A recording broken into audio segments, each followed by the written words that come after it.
Hello every- Hello everyone, welcome back to your favorite YouTube channel Plus 2 Study Point। आज आम video plus two second year arts commerce science MIL Odia गोटे पद्य विभाग आम देखा जोड़ा कि बड़पण जी जहाँकि लिखिं राधानाथ राय। तो ये पाठटी आम किसी सर्ट टाइप क्वेश्चन एवं गोटे लंग क्वेश्चन आम डिस्कसन करवा। तो वीडियो को जब प्रथम कर देखुं वीडियो को लाइक, चैनल को सब्सक्राइब कर ऑल बेल आइकन को क्लिक करूँ जहाँफल ये नुआ नुआ वीडियो सर्वप्रथम पाइपर। चलतु वीडियो को आउट न कर स्टार्ट करवा। तो फास्ट क्वेश्चन है केसरी औरसे तुम सिना स्वान क्या कहुई। तो मुझे ऑप्शन पढ़ुना आंसर कहीदे दरबार में जोग देथिबा राजा को कहुई। बर्णी शिखा परी किए ऊर्ध्वगामी। बर्णी शिखा परी किए ऊर्ध्वगामी थिले ना सामंत चंद्रशेखर। एटा टे कन्फ्यूज जे आंसर सामंत चंद्रशेखर आउ उत्कलर गजपति ए मध्य कौड़ा हम निश्चय तुम कमेंट माध्यम जनातु। तो नेक्स्ट क्वेश्चन कौन रहा। नेक्स्ट क्वेश्चन रहा कवि राधानाथ दरबार में जोग देथिबा राजा मानकर कवि राधानाथ दरबार में जोग देथिबा राजा मानकर पितृगण को परम उदार बोली कहीं कहते। तो आंसर हो राज्य को एक परिवार मन करथिले। तो 4 नंबर क्वेश्चन कवि समय राजा और प्रजा संपर्क किपर थिला। तो अति सहज क्वेश्चन जोड़ा कि बाजपारा परि हम। 5 नंबर क्वेश्चन दरबार राजा माने प्रजा मान को किपरि भयभीत करथिले। तो दरबार राजा माने विदेशी को बंदूक देखाई भयभीत कराउथिले। तो 6 नंबर क्वेश्चन जोड़ा कि दरबार जोग देउथिबा राजा मानकर सर्वस्व कौन थिला। सर्वस्व थिला कौन ना गंता घर थिला। दुखी रक्षी को शोषण कर राजा माने विदेशी को कौन खुआउथिले माने कुकुड़ा अंडा बा कुकुड़ा अंडा खुआउथिले। राजा माने किपर निजर मालखाना पूरण करथिले ना जरिमाना करी। तो नेक्स्ट क्वेश्चन धन अर्जन सफलता केउंठी थाए। धन अर्जन सफलता सुव्यय थाए। विश्व विजय आलेक्जेंडर समुद्र कूल में पहुँची कहीं कांदी पकाई कारण आ जय करने को राज्य नथिबारु से कांदी पकाई।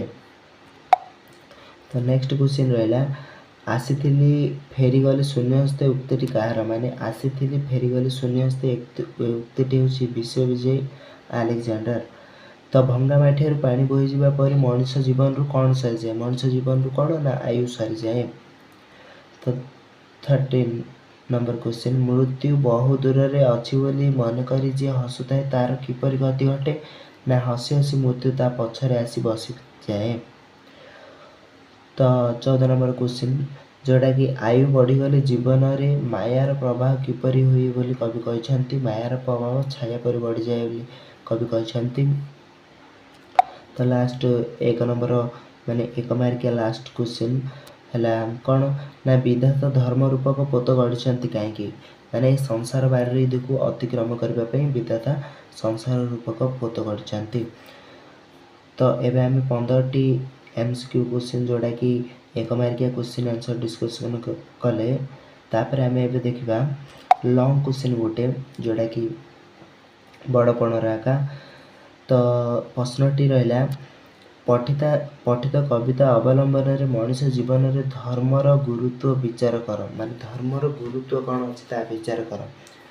तो आम प्रथम आंसर लिखा पूर्व कवि विषय लिखा कवि कृतित्व जहाँ जहाँ अच्छी सब लिखा माने दरबार माने यहाँ को काव्य आसी सब लिखा। कवि बा राधानाथ राय थिले जड़े सचेतन स्रष्टा। से नूतन और पुरातन संयोजककारी तांकरी कृति समूह ओडिया साहित्य गोटे गोटे उज्ज्वल रत्न। तांकर दरबार एक व्यंग काव्य। दरबार काव्य बड़पण कविताटी आसी माने जो तांकर दरबार गोटे व्यंग काव्य जो थिला से दरबार काव्य ही ए बड़पण पाठटी जोड़ा कि बड़पण टी आसी एठारे कि धर्मर महत्व प्रतिपादन करछंती। एठारे कौन कोर କାହାର ପ୍ରତିପାଦନ କରିଛନ୍ତି ନା ଧର୍ମର ମହତ୍ତ୍ୱ ବିଷୟରେ ଏଠାରେ ପ୍ରତିପାଦନ କରାଯାଇଛି। କବିବର ରାଧାନାଥ ରାୟ ବଡ଼ପଣ କବିତାର ଧର୍ମର ତାତ୍ତ୍ୱିକ ମହତ୍ତ୍ୱ ପ୍ରତିପାଦନ କରିଛନ୍ତି। ସେହି ସମୟରେ ରାଜାମାନେ ରକ୍ଷଣ ପାଳନ ଓ ଭୋଗ କରି ତିନି କଥାକୁ ନେଇ ଶାସନ ପରିଚାଳନା କରୁଥିଲେ। ଧର୍ମର ସଂଜ୍ଞା ଦେବାକୁ ଯାଇ ସେହି ଅବକ୍ଷୟ ପ୍ରାପ୍ତ ରାଜାମାନଙ୍କୁ ବୁଝାଇବାକୁ ଚେଷ୍ଟା କରିଛନ୍ତି ଯେ ଜନ୍ମ ଅନୁସାରେ କର୍ମ ଓ ଧର୍ମ। କର୍ମ ଭିତରେ ମଣିଷ ବଞ୍ଚି ରହେ, କର୍ମମୟ ଜୀବନରେ ମଣିଷ କର୍ମରେ ହିଁ ବଞ୍ଚିକି ରହିଥାଏ। ସେଇ କର୍ମ ତାକୁ ବଡ଼ କରାଏ, କର୍ମ ହିଁ ଭଗବାନ। ସେ କର୍ମ କଷ୍ଟ କଲେ କୃଷ୍ଣ ଯେପରି ମିଳେ, ସେପରି କର୍ମ ହେଉଛି ବଡ଼, କର୍ମ ହେଉଛି ମହାନ। ଜନ୍ମ ଫଳରୁ ସେ ଶ୍ରେଷ୍ଠ ସ୍ଥାନ ଅଧିକାର କରିଛନ୍ତି। କିଏ ନା ରାଧାନାଥ ରାୟ। ଜନ୍ମ ଫଳେ ଭବେ ବଡ଼ପଣ ପାଇ, ଧର୍ମ ଫଳେ ତାକୁ କର ଚିରସ୍ଥାୟୀ। ତ ସୃଷ୍ଟିକର୍ତ୍ତା ବ୍ରହ୍ମା ସଂସାର ରୂପକ ସାଗରକୁ ଏପରି ହେବା ପାଇଁ ଧର୍ମ ରୂପକ ପୋତ ଗଢ଼ିଛନ୍ତି। ହେଲା, କିଏ ବ୍ରହ୍ମା, ଯେଉଁଟାକି ସୃଷ୍ଟିକର୍ତ୍ତା, ସଂସାର ରୂପକ ସାଗରରୁ ପାରି ହେବା ପାଇଁ କ'ଣ ଗଢ଼ିଛନ୍ତି ନା ଧର୍ମ ରୂପକ ଗୋଟେ ପୋତ ଗଢ଼ିଛନ୍ତି ବା ଧର୍ମ ରୂପକ ଗୋଟେ ନୌକା ଗଢ଼ିଛନ୍ତି। କବିଙ୍କ ଭାଷାରେ ଧର୍ମ ଏକ ପୋତ ଗଢ଼ିଛନ୍ତି ବିଧି, ତରିବାକୁ ଏଇ ସଂସାର ବାରିଧି। ଧର୍ମ ଏକା ସିନା ମହତ ପଣିଆ, ଆଉ ବଡ଼ପଣ ଅଢ଼େଇ ଦିନିଆ। ତ କବି ଅତି ସୁନ୍ଦର ଭାବରେ ବୁଝାଇଛନ୍ତି ଯେ ଧର୍ମ ରୂପକ ନାଁରେ ପାଦ ଦେଲେ ଜୀବନ ହୁଏ ସାର୍ଥକ। ଧର୍ମ ରୂପକ ଯିଏ ଧର୍ମ କରେ, ଧର୍ମ ରୂପକ ନାଁ ଯେଉଁଟାକି ନୌକାରେ ଯିଏ ପାଦ ଦିଏ, ତାର ଜୀବନର ସାର୍ଥକ ହୋଇଥାଏ, ତାର ସକଳ ପ୍ରକାର ଦୁଃଖ ଦୂରୀଭୂତ ହୋଇଥାଏ। ଧର୍ମ ହେଉଛି ଏକମାତ୍ର ମହତ ପଣିଆ। କ'ଣ ହେଉଛି ଏକମାତ୍ର ମହତ ପଣିଆ? ନା ଧର୍ମ ହିଁ ଏକମାତ୍ର ମହତ ପଣିଆ। ଏହି ସଂସାରରେ ଆଉ ସବୁ ଅଢ଼େଇ ଦିନ ପାଇଁ ରହିଥାଏ, ଯେଉଁଟାକି ଧର୍ମ ହେଉଛି ଏକ ଗୋଟେ ଚିରସ୍ଥାୟୀ, ଆଉ ଏ ସଂସାରରେ ଆଉ ବାକି ଯାହା ସବୁ କ'ଣ ନା ଅଢ଼େଇ ଦିନିଆ। କାଳ ଉପସ୍ଥିତି ହେଲେ ସବୁ ପଛରେ ପଡ଼ିଯିବ। କାଳର ଉପସ୍ଥିତି ହେଲେ କ'ଣ ସବୁ ପଛରେ ପଡ଼ିଯିବ। ଅହଙ୍କାର ଓ ପ୍ରତିପତ୍ତି ଓ ବା ସମ୍ମାନର କିଛି ମୂଲ୍ୟ ନାହିଁ। ଯେଉଁ ଅହଙ୍କାର କ୍ରୋଧ, ଯେଉଁଟାକି ପ୍ରତିପତ୍ତି ବା ସମ୍ମାନର କିଛି ମୂଲ୍ୟ ନାହିଁ। ସମାଜରେ ମଧ୍ୟ କିଛି ମୂଲ୍ୟ ନାହିଁ। କାହା ବିନା? ନା ଧର୍ମ। କାଳ ଉପସ୍ଥିତ ହେଲେ ସବୁ ପଛରେ ପଡ଼ିଯିବ। କାଳ ଯଦି ଉପସ୍ଥିତ ହେବ ତାହେଲେ ସବୁ ପଛରେ ପଡ଼ିଯିବ। ରହିଥିବ ଖାଲି ଏକମାତ୍ର ବାସ୍ତବ ସତ୍ୟ ଆଉ ମୃତ୍ୟୁ, ଯେଉଁଟାକି ବାସ୍ତବିକ ସତ୍ୟ ଆଉ ମୃତ୍ୟୁ। ବାସ୍ତବିକ ସତ୍ୟ ହେଲା ମୃତ୍ୟୁ, ଯେଉଁଟାକି କାଳ ଯଦି ଉପସ୍ଥିତ ହେବ ତାହା ସବୁ ପଛରେ ପଡ଼ିଯିବ। କ'ଣ? ଯେଉଁଟାକି ଏକମାତ୍ର ସତ୍ୟ କ'ଣ ନା ମୃତ୍ୟୁ। ମିଛ ମାୟା ସଂସାରରେ ଲୋଭ ମୋହର ଗ୍ରାସରେ ମଣିଷ ହେଇ ମୃତ୍ୟୁ ହୁଏ ଆହୁରି ଦୁଃଖଦାୟକ। ମୃତ୍ୟୁକାଳୀନ ଦୁଃଖରୁ ମୁକ୍ତି ପାଇବାର ଏକମାତ୍ର ଉପାୟ ହେଲା ଧର୍ମ। ଯେଉଁଟାକି ମିଛ ମାୟା ସଂସାରରେ ଲୋଭ ମୋହର ଗ୍ରାସରେ ମଣିଷ ଏ ମୃତ୍ୟୁ ହୁଏ ଆହୁରି ଦୁଃଖଦାୟକ। ମୃତ୍ୟୁକାଳୀନ ଦୁଃଖରୁ ମୁକ୍ତ ପାଇବାର ଏକମାତ୍ର ଉପାୟ କ'ଣ ନା ହେଉଛି ଧର୍ମ। ଧର୍ମ କହିଚାଲ।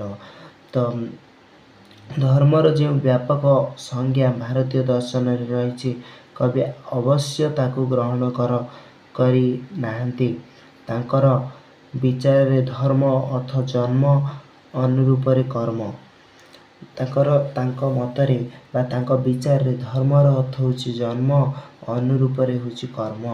ମନୁଷ୍ୟ କେବଳ ତାର କର୍ମ ଧର୍ମକୁ ନେଇ ବଡ଼ ହୋଇଥାଏ। ମନୁଷ୍ୟ କାହାକୁ ନେଇ ବଡ଼ ହୋଇଥାଏ? ତାର କର୍ମ ଆଉ ଧର୍ମକୁ ନେଇ ମନୁଷ୍ୟ ବଡ଼ ହୋଇଥାଏ।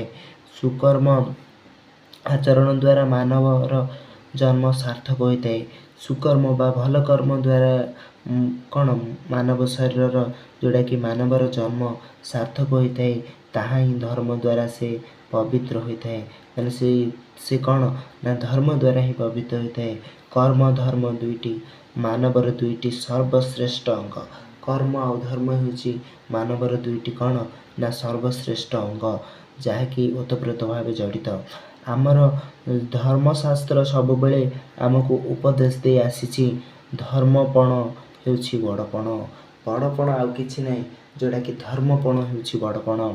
ଏହି ବଡ଼ପଣ ହିଁ ଦୁଇ ଲୋକରେ ଅର୍ଥାତ୍ ସ୍ୱର୍ଗ ଆଉ ମର୍ତ୍ତ୍ୟରେ ସ୍ୱାର୍ଥକାରକ। ମାନେ ଏ ବଡ଼ପଣ ହେଉଛି କ'ଣ ମାନେ ଦୁଇ ଲୋକରେ ଅର୍ଥାତ୍ ସ୍ୱର୍ଗ ଆଉ ମର୍ତ୍ତ୍ୟରେ ସ୍ୱାର୍ଥକାରକ। ବଡ଼ପଣକୁ ଦୃଢ଼ତର କଲେ ଅନ୍ତରର ବଜ୍ରଦନ୍ତ ଆଉ ସ୍ପର୍ଶ କରିପାରେ ନାହିଁ। ସଂସାରରେ ତ୍ୱକସାର ହେଉଛି ବଡ଼ପଣ। ସଂସାରରେ କ'ଣ ହେଉଛି ବଡ଼ପଣ ନା ତ୍ୱକସାର ହେଉଛି ବଡ଼ପଣ, ଯେଉଁଟାକି ଲୋଭ ମୋହ ଇତ୍ୟାଦିରେ ମନୋନିବେଶ କରି ବିଶେଷ କରି ଆଧ୍ୟାତ୍ମିକ ଚେତନାର ବଶବର୍ତ୍ତୀ ହେବା ପାଇଁ ପଡ଼ିବ। ଆଧ୍ୟାତ୍ମିକ ଚେତନା ଦ୍ୱାରା ମଣିଷ ବା ସୁକର୍ମ କରି ଏ ସଂସାରରୁ ବିଦାୟ ନେଇପାରିବ। କବି ଧର୍ମ ମଣିଷ ଜୀବନର ଧର୍ମ ଗୁରୁତ୍ୱକୁ ଶ୍ରେଷ୍ଠ ସ୍ଥାନ ଦେଇଛନ୍ତି। ଏହି ଆଲୋଚ୍ୟ ପ୍ରସଙ୍ଗରେ କବି କ'ଣ ନା ଧର୍ମକୁ ଶ୍ରେଷ୍ଠ, ଯେଉଁଟାକି ଧର୍ମପଣ ହେଉଛି ବଡ଼ପଣ ବୋଲି କହିଛନ୍ତି କବି। ତ ଲାଷ୍ଟକୁ ଲେଖିବେ କ'ଣ ନା ବାସ୍ତବିକ କବିଙ୍କର ଉକ୍ତି କବିତା ଧର୍ମତାତ୍ତ୍ୱିକ ଚେତନା ଖୁବ୍ ହୃଦୟସ୍ପର୍ଶୀ ଓ ମର୍ମସ୍ପର୍ଶୀ। ତ ଆଶା କରୁଛି ଭିଡ଼ିଓଟି ଭଲ ଲାଗିଥିବ। ତ ଆପଣମାନେ ଭିଡ଼ିଓଟିକୁ ଦେଖୁଛନ୍ତି କିନ୍ତୁ ଲାଇକ୍ କରୁନାହାନ୍ତି, ଭିଡ଼ିଓକୁ ଲାଇକ୍ କରନ୍ତୁ, ଯାହାଫଳରେ ମୋତେ ମୋଟିଭେସନ୍ ମିଳିବ କିଛି ଆଉ ଭିଡ଼ିଓ ବନାଇବା ପାଇଁ। ତ ଆଶା କରୁଛି ଭିଡ଼ିଓଟି ଭଲ ଲାଗିଥିବ। ଯଦି ଭିଡ଼ିଓଟି ଭଲ ଲାଗିଥିବ ତାହେଲେ ଭିଡ଼ିଓ ସାଙ୍ଗସାଥିମାନଙ୍କୁ ସେୟାର କରନ୍ତୁ। ତ ଭିଡ଼ିଓକୁ ସବସ୍କ୍ରାଇବ୍ କରି ଅଲ୍ ବେଲ୍ ଆଇକନ୍କୁ କ୍ଲିକ୍ କରନ୍ତୁ, ଯାହାଫଳରେ ଏଇଭଳି ପ୍ରତିଦିନ ନୂଆ ନୂଆ ଭିଡ଼ିଓ ସର୍ବପ୍ରଥମେ ପାଇପାରିବେ। ରହୁଛି। Thank you for watching this video.